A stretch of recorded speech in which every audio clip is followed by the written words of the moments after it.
ते काय सहानुभूती, आवाज दे ना यार मॉनिटरला यार, ते काय सहानुभूती मिळवण्यासाठी येत नाही किंवा लगेच आता निवडणुकांमध्ये त्यांना बीडमधून मतदार पण उमेदवारी पण भरायची नाही. त्यांची एकच अपेक्षा आहे की आम्ही जर सरकार म्हणून हिंदूंच्या बाजूने पुढे आले तर हे प्रशासन का झोपलंय, का यांना जाग येत नाही.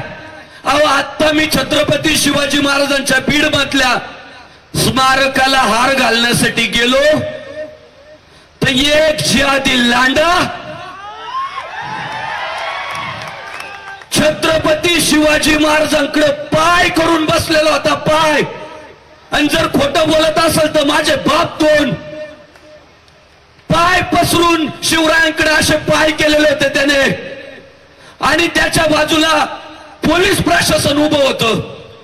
अरे मी म्हटलं पडळकर साहेब आलेत, मिलिंद भाऊ एकवटे आलेत, एवढे हिंदुत्ववादी आले आणि हा लांडा शिवरायांकडे पाय करून बसलाय, हे पोलीस झोपले का काय.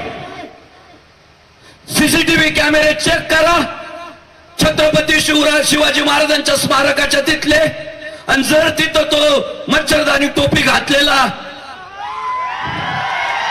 तो जिहादी जर तुम्हाला दिसला नाही, माझी तर इच्छा आहे उद्या पोलीस प्रशासनानं सांगितलं पाहिजे की हिंदूच्या भावना दुखावल्या म्हणून आम्ही त्या जिहादी लांड्यावर गुन्हा दाखल केला.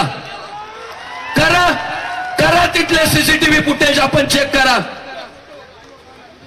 फोटो आहे, उद्या फोटो शेअर करतो. आणि माझी पोलीस प्रशासनाला विनंती आहे, तुम्ही मजा बघत होते का तिथं, तुमचं काम नाही. अरे आमच्या पोरानं छत्रपती, अरे नंतर दाखवतो सगळं शेअर करू, माझ्यावर जास्त विश्वास आहे यांचा.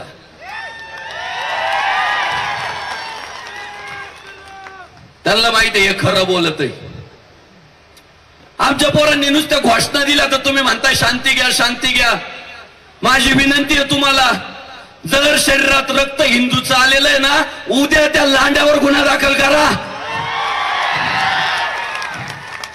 आणि मग यांना जाब विचारायला संग्राम बापू भांडारे घेणार आहे का सिरियसली त्याला, हे मिलिंद भाऊला सिरियसली घेणार आहे का, हे खाकी वर्दीवाले. यांच्यावर अंकुश कोणाचा आहे, सरकारचा आहे ना. मग सरकार म्हणून यांना जाब विचारण्यासाठी या आमदारांना इथं येणं गरजेचं आहे आणि म्हणून ते येत आहे. मुद्दा एवढाच आहे, सरकारनं सरकार म्हणून सगळं केलेलं आहे, सरकारवर बोट ठेवायला तीळ मात्र सुद्धा जागा नाही. आता आमचा सगळा आरोप जो आहे तो पोलीस प्रशासनावर आहे. आम्हाला सहकार्य मिळत नाहीये.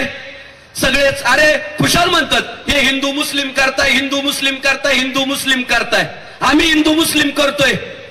या जिहाद्यांनी उद्यापासून गाय कापायचं बंद करावं. आम्हाला त्यांचं तोड सुद्धा पाहायची इच्छा नाही. ते आमच्या शब्दावर पाय देत आहे, ते आमची गाय कापताय, ते आमचा बैल कापताय आणि दुर्दैवानं आम्हाला त्यांची तोंड पाहावी लागताय. त्यांनी लव जिहाद करायचा आणि पुन्हा म्हणायचं हिंदू मुस्लिम हिंदू करताय. त्यांनी फतवे काढायचे हिंदुत्ववाद्यांना मतदान करू नका.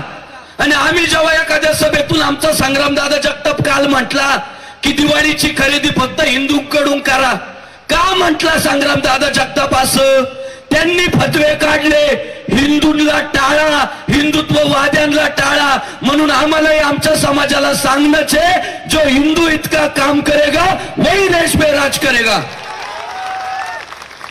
काय चुकलं, सुरुवात ते करताय, त्यांना आवरणं गरजेचं आहे. माझी तर विनंती आहे देवा भाऊला, पंतप्रधान नरेंद्रभाई मोदींना की या देशातली कायदा सुव्यवस्था नीट राहावी असं जर वाटत असेल आणि इथला शांत हिंदू असाच शांत राहावा असं वाटत असेल तर या हिंदुस्थानातल्या एमआयएम पक्षावर बंदी घाला.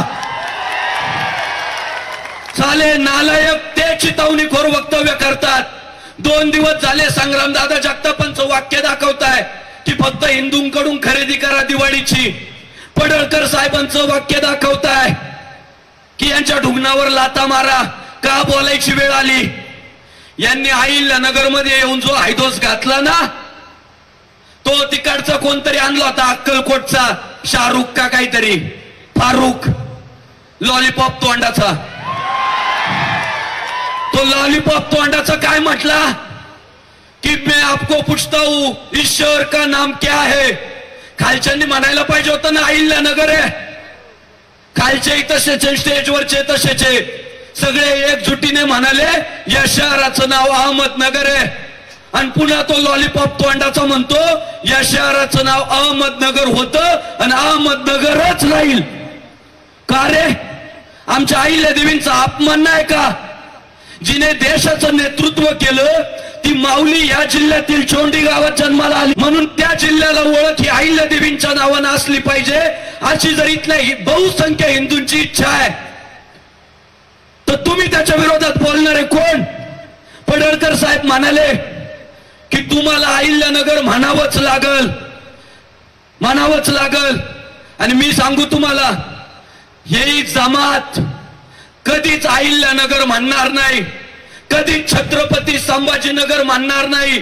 तुम्हाला आम्हाला हिंदूंना जाती पाती बाजूला ठेवून हिंदू म्हणून एकत्रित राहावं लागल आणि यांच्या ढुंगणावर लाथा मारून यांना अहिल्यानगर म्हणायला लावावं लागल. यांच्या भुंड्यावरचे कातडे काढून यांना संभाजीनगर म्हणायला लावावं लागल.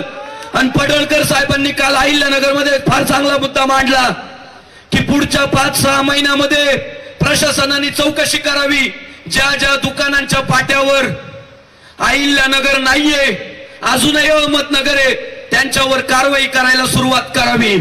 पडळकर साहेब तुमच्याच वाक्याला अजून एक वाक्य जोडतो. तुम्ही सरकार म्हणून प्रशासनाला विनंती केली की महाराष्ट्रभरातल्या औरंगाबादच्या पाट्या उतरवा, अहिल्यानगरच्या पाट्या उतरवा, उस्मानाबादच्या पाट्या उतरवा, इस्लामपूरच्या पाट्या उतरवा. विनंती केली. प्रशासनानं पुढच्या 5 ते 6 महिन्यामध्ये आम्हा हिंदूंना मदत करावी आणि रोडवरच्या दुकानांवरच्या या सगळ्या परकीय आक्रमणकर्त्यांची गुलामगिरीच्या ज्या निशाण्या होत्या त्यांच्या नावानं जी शहरांना नावं होती ती हिंदुत्ववादी सरकारनं बदललेली आहे.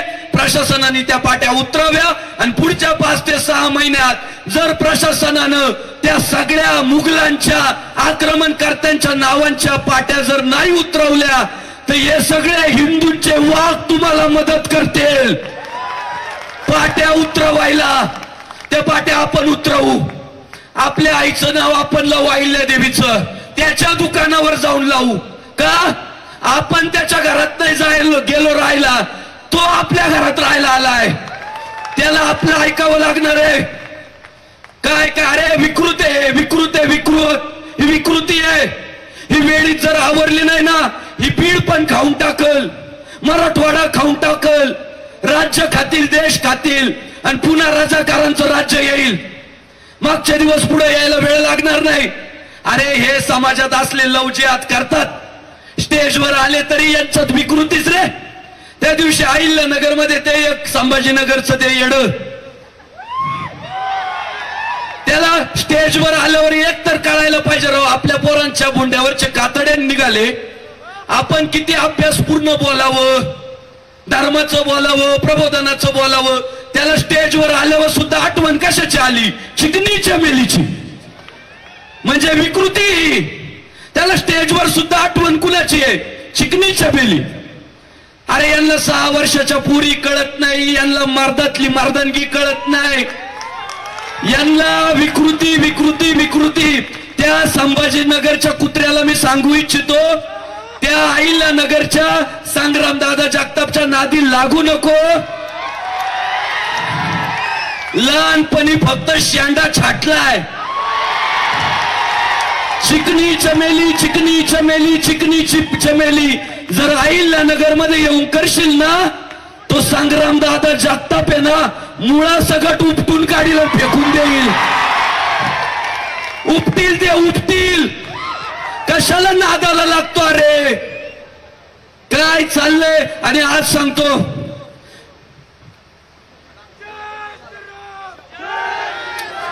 केशव भाऊ रत्नपारखी गोरक्षकावर हल्ला झाला, गोपाल उनवणेवर चकलंबामध्ये हल्ला झाला, छत्रपती संभाजीनगर मध्ये गणेश शेळके नावाच्या तरुणावर जीवघेणा हल्ला झाला, परभणीमध्ये गोरक्षकांवर हल्ला झाला.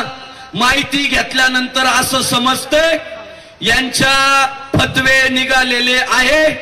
पोलिसांना पैसे देऊन मॅनेज करा आणि या हिंदुत्ववाद्यांना मारून टाका, तोडून टाका, काय करायचं ते करा. आणि मी या सगळ्या गोरक्षकांना जेव्हा विचारलं का रे ते तुम्हाला जेव्हा मारित होते तेव्हा तुम्ही काय करीत होते, ते म्हटले बापू त्यांच्याकडे गाईन म्हशी कापायचे सुरे होते, आमच्याकडे काहीच नव्हतं. म्हटलं हीच आपली चूक आहे. अरे ते कसंही म्हणून जर सुरे घेऊन फिरत असतील तर तुम्ही सुद्धा हिंदू शेतकऱ्यांचे पोर आहे. तुमच्या गाड्यांमध्ये सुद्धा कोयते आणि कुऱ्हाडी पाहिजेच. तुमच्या गाड्यांमध्ये विळे पाहिजे, खुरपे पाहिजे, कोयते पाहिजे, कुऱ्हाडी पाहिजे. या आपल्या हिंदू पोलीस बांधवांनी विचारलं ना का रे कोयते घेऊन फिरताय, कुऱ्हाडी घेऊन फिरताय, काय करावं म्हणावा. अनावश्यक हिरवळ लय वाढली, तोडावं लागते साहेब, त्याच्याशिवाय पर्याय नाही. आता आठवा मराठवाड्याचा इतिहास, या राजाकारांना पळू पळू हाणलं तेव्हा मराठवाडा हिंदुस्थानात विलीन झाला. शक्ती प्रदर्शनाशिवाय क्रांती होऊ शकत नाही. आज ही बघा गर्दी, ही गर्दी दाखवा, हे समाज दाखवा. आणि ज्या नेत्यांना वाटतंय ना कोण आहे हिंदुत्ववादी, कोण आहे हिंदुत्ववादी, आले का इथं हिंदू म्हणून, आले का इथं मला सांगा. माझी आजी भावी कोणी आहे का इथं. लक्षात ठेवा, हे जर हिंदुत्वाच्या विरोधात हिंदू मोर्चात सहभागी होत नसतील ना, यांचा कार्यक्रम वाजवायचा म्हणजे वाजवायचा. काय झालं माहितीये का, गोपीचंद पडळकर साहेब मला माफ करा पण बोलू द्या राव. काय झालं माहितीये का, माझ्या नंतरचा टायगर माझा बाप आहे. बोलण्याच्या बाबतीत माझा बापच आहे.